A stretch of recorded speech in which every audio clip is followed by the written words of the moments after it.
as we come together to celebrate Pride this next weekend, and as we also pause to commemorate the 30th anniversary of AIDS, I wanted to give the mayor a few moments to make some opening comments. All right, well, I'll make those mercifully brief. Let me say good evening, and let me tell you how wonderful it is to see so many people out tonight. And frankly, this, I think, is a microcosm of the kind of activism that we've seen around GLBT issues for so many years in the city. I think this is why, one of the principal reasons why the District of Columbia, even though we still have many challenges before us, I think it's one of the reasons why we are ahead of most in this region and around the nation. Again, I'm delighted to be able to do this. I don't know if this is the first, and I kind of hope it is. I like to be a part of first. I suspect I won't have all the answers, but I think, more importantly than having all the answers is to be able to have a climate within which together we can find answers to our challenges. I think most of you know me from my days on the council and hopefully even before that. But one of the things that was especially important to me was to be a part of forward-thinking legislation that's affecting the LGBT community in the District of Columbia.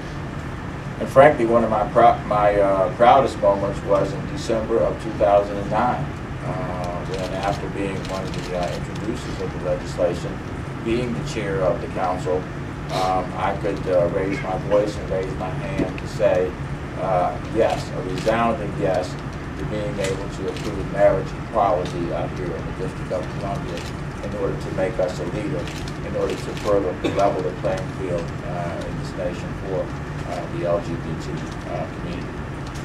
I'm proud too that we have a number of people who are known to you. I'm delighted to have Jeff Richardson, who left his presidency at Gertrude Stein to come and take on the responsibility of running our GLBT office. Jeff, I want to thank you again for your leadership and being a part of the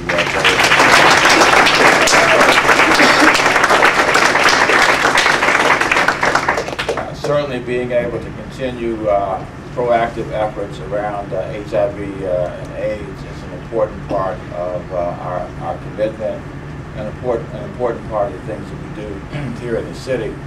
And I'm delighted that we've been able to attract a professional like Dr. Gregory Pappas, who's come on board to lead HOSTA.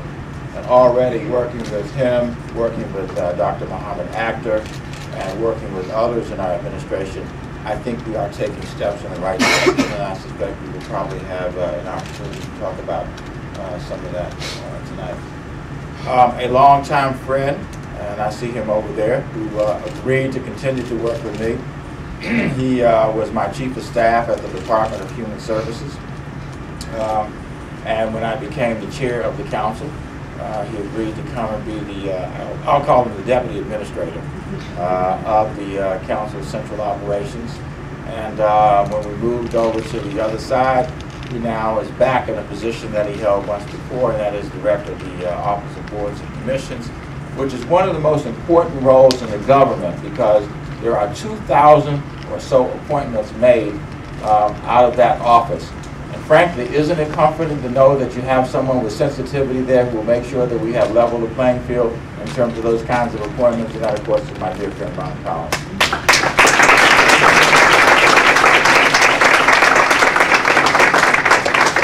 And Derek Orr is the head of our Office of Disability Rights. He and I had a chance to talk at some length recently in my office about disability issues, concerns of his, and I'm delighted that he has agreed to stay on and be a part of this administration. I think we have other members of our administration here. I see the fire chief back there. There's nothing symbolic about the fire chief being here. We don't expect to have any fire EMS issues. And that, of course, is Chief Kenneth Ellaby, who I know has a high level of sensitivity to these issues because when he interviewed for this position, this is one of the things we talked about. Chief Ellaby, thank you for being here tonight.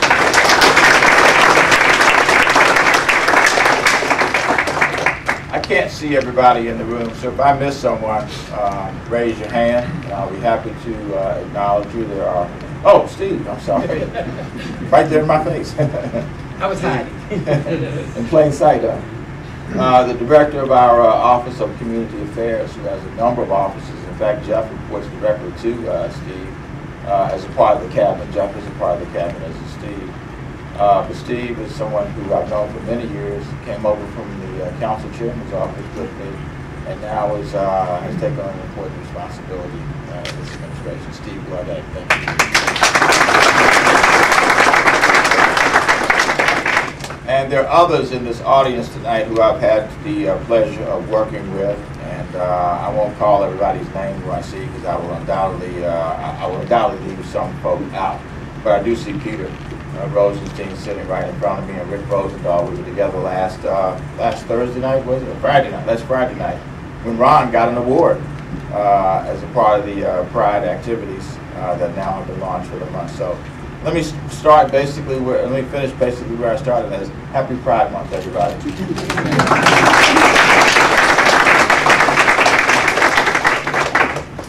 Great, so let's get started. Mayor Gray, you've been in the news lately for protesting congressional interference into DC's affairs. Many in the LGBT community are concerned about House Republican efforts to undermine or to even defund the city's marriage equality law. Have you heard of any such efforts, and is your administration doing any proactive planning to plan for that? I haven't heard of any efforts that are about to be launched or even discussed, but I think we all know that we have to remain ever vigilant, that there are people out there who don't support this.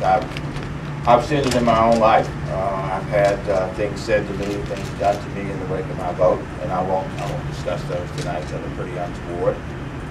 I stand strong in my commitment. I stand strong in my conviction, because I know that we did absolutely the right thing, and I continue to be strong just as committed today as the day when I raised my hand. I think the activism that got us to that day has to remain. Complacency is the enemy of progress, and I think we all know that. And we cannot allow complacency to set in at all. I think people know where I stand on this issue. I think they know we have a legislative body that is strongly behind marriage equality in the District of Columbia. And I have been proactive in continuing to talk about the issue. And certainly there's a nexus to our own disenfranchisement in the city. By the way, I want to mention this. We've talked about this outside. I think most of you know, well, some of you probably know, I participate in the Pride Parade every year. It's one of the most, it is a truly fun event. And this year we are going to do something that's a little bit different. I've asked the 5 or 6 council members who were arrested with me, as well as the other members of the DC 41, let's have a contingent called the DC 41 in the Pride Parade this year, which makes a statement about equality in the District of Columbia, and frankly continues to make a statement of our resolve to be free in all ways in the city. So again, in summation, I haven't heard of any efforts afoot, but I think we all know that we should treat our situation in a precarious manner. Okay. One follow-up on the marriage topic. Some in the community, including in the past week, the local log cabin Republican chapter, have expressed concern that the recent controversies over hiring and staff salaries in your administration are a distraction, and that those distractions make the city more vulnerable to an attack, or the House Republicans perhaps see weakness in the administration, they would be more likely to go after the marriage law. Do you share that concern, and what kinds of steps have you taken to ensure that those controversies don't get repeated? I really don't share those concerns. You know, I've had one hearing on the Hill as mayor, and that was just a few weeks ago. And frankly, I thought the reception was quite positive. We were there before the House Oversight Committee on the District of Columbia, chaired by Congressman Gowdy.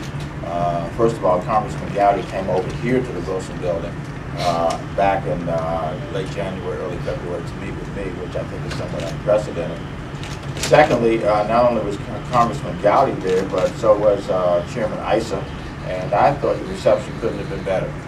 We talked about ways in which we can improve the autonomy, budget autonomy for the people of the District of Columbia. So, you know, contrary to what it could have been, and that was a difficult experience, which it often has been for district officials, I thought it was quite collegial, quite collaborative, and our staffs have continued to work effectively together in the aftermath.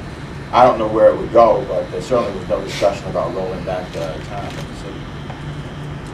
I want to move on now to a topic that a lot of folks in the community are concerned about, and it comes up again and again in our coverage, which is hate crimes.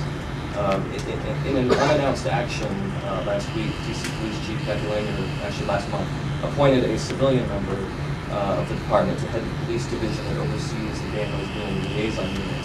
A police source told the Blade that Chief Lanier named, quote, a bureaucrat to the job, and that she has distanced herself from the liaison unit. Additionally, some local activists have said that they were concerned that that decision was made without consulting the local LGBT community.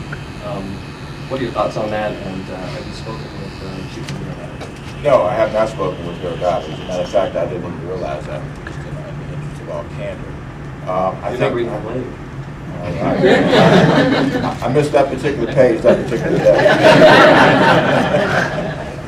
I think everybody knows how I feel about ensuring that you know, the LGBT community and other special populations, if you will, for a better way of putting it, in the city are protected by our Metropolitan Police Department. I've been fairly clear about the unit itself. We do have some challenges at this stage with respect to our own staffing, and we're going to work to improve that. We're working hard now not to have the numbers of our police force dip below 3,800, and we are going to actually follow my budget, which I hope you did. I think it was reading the Blade, right? It was reading the Blade. Of course. Yeah. In any event, the budget that I proposed includes 120 new police officers for next year. We are looking forward to actually starting the recruitment and hiring of those officers by the end of this month, so that we can not only stay at 3,800 but get closer to 3,900. I simply say that to say that it will give us the flexibility we need to make sure that our special units then are effectively staffed. I want to see them as strong as they have been in the past. I think everybody knows Sergeant Brett Parsons, who did such a great job with that unit, and the extraordinary efforts that he demonstrated during his time with the unit, and the communication especially. So I don't think there's any distancing, certainly there's no distancing that's been authorized by me, nor do I support any such thing, because I think that's where we see a lot of hate crimes, and we need to direct these things. So, and no concerns about a civilian member of the department running the GLO? Well, I don't know what, you know, hearing it for the first time, it's hard for me to respond to that. I don't know anything about the civilian who's been beheaded, and I will find out. One follow-up question pertaining to the GLOU, and you raised the staffing issue. Is that one complaint that we've heard from various police sources is that the affiliate officers who are spread around the city in different districts, that they are not communicating, not meeting with at all any of the full-time officers. Is that anything that you're aware of? Is it something that you can raise with Chief Lanier? Do you know if she's aware of that? I'm not aware of it, but I'll be happy to raise it with the chief. You know, to the extent that we have problems with communication, there will be problems with relationships as a result of that. And while the police department obviously is a law enforcement entity, we also know that their ability to be able to get the job done depends in substantial part on relationships. That's what community policing is about, and that is a substantial part about relationships. And I know the chief is committed to having as good a relationship as we can with the community as possible, and I will talk further about that.